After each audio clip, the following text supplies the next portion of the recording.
Resulullah sallallahu aleyhi ve sellemin atası Abdullah vaktiki Mekken şehrine gelenine hadir izdivac etmence hem Medine'nala beni allayıp Resulullah sallallahu aleyhi ve sellemin evinden çıkardılar. Allah Teala'nın meşiyeti şuna oldu. Atati Abdullah Amine bilen izdivac etti. İzdivac eden onun ertiri vaktiki Abdullah şehri Mekke'de gelenine hiç karşısından çıkan teveccüh etmedi. Aytti ne oldu?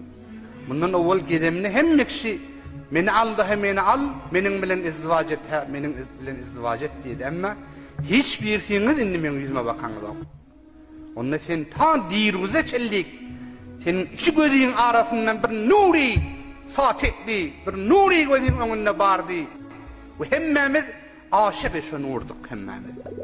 Beli emruz ol nuri seninle görmeyek.